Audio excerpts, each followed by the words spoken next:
পেটের এই বাচ্চাটা তোমার না, এই বাচ্চাটা কাজের ছেলের। কি এতদিন জানলাম এই সন্তান আমার, আর এখন ডেলিভারির সময় হয়েছে এই সন্তান হয়ে গেছে কাজের ছেলের? এটা কিভাবে হয়?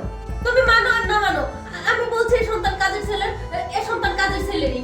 দেখো আমি কিন্তু মজা করার মুডে নেই, ফাইজলামি করো আমার সাথে। হ্যাঁ দেখো আমি তোমার সাথে ফাজলামও করতেছি না, মজাও করতেছি না। আমি আগেও বলেছি এই সন্তান কাজের ছেলের, আর এখনো বলতেছি এই সন্তান কাজের ছেলেরই।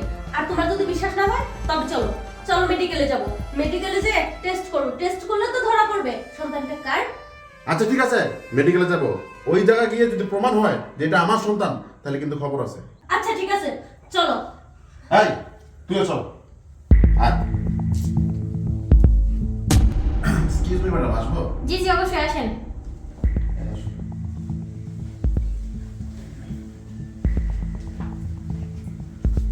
আচ্ছা আপনাদের কি সমস্যা বলেন।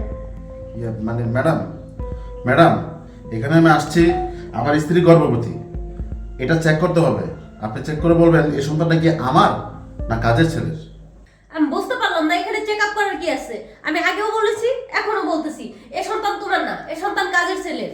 এই তোর নাটক বন্ধ কর, একটু পরেই প্রমাণ হয়ে যাবে এই সন্তান কার। ম্যাডাম ওকে এখনই চেক আপ করুন, চেক আপ করে সত্যটা জানিয়ে দিন, ওর পেটে আমার সন্তান না কাজের ছেলের সন্তান, আমার সত্যটা জানা দরকার। আচ্ছা ঠিক আছে, আমি চেক আপ করে আপনাকে সত্যিটা জানাচ্ছি। আর আপনি উত্তেজিত হবেন না, আপনি এখানে বসুন আর আপনি আসুন আমার সাথে। আচ্ছা আপনি আসুন আমার সাথে। এই কাজের ছেলে, সত্যি করে বল এই সন্তান কার। স্যার বিশ্বাস করেন এই সন্তান আমার। নাটক বন্ধ কর, এই সন্তান আমার। না স্যার, এই সন্তান আপনার না। আপনি যখন এই কাজের জন্য বাইরে যেতেন তখনই ম্যাডাম জোর করে আমার সাথে।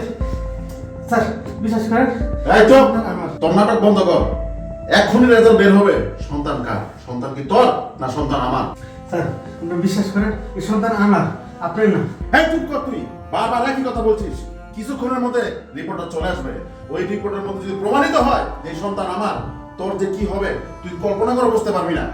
স্যার আমি বারবার আপনাকে একই কথা বলবো, এই সন্তান আপনার না, এই সন্তান আমার। ম্যাডাম আসছেন? ম্যাডাম প্লিজ সত্যটা বলে দেন, এই সন্তানটা কার?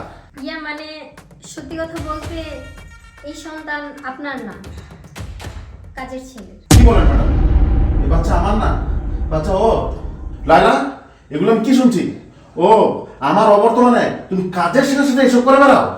ছি ছি ছি ছি ছি, তুমি কি ভাবছো আমার সয় সম্পত্তি সবকিছু লিখে দিচ্ছি দেখা তুমি যার তার সাথে এগুলো করে বেড়াবে?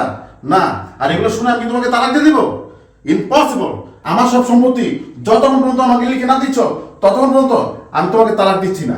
চাই না, চাই না তোমার এই সম্পত্তি।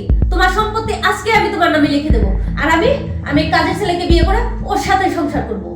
আচ্ছা ঠিক আছে, আমার সয় সম্পত্তি যখন লিখে দিবা তখন তোমার ডিভোর্স লেটার পৌঁছে যাবে সময় মতো।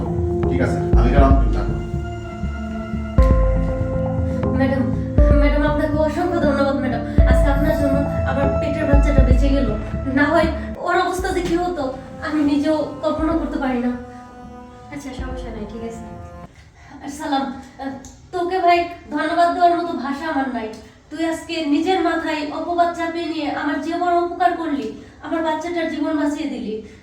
আর তোর চাকরি হারাইছে না ভাই, তুই চিন্তা করিস না। তুই প্রত্যেক মাসে মাসে যত টাকা স্যালারি পাইতি ওই স্যালারি আমি নিজে থেকে তোর বাসায় পৌঁছে দেবো।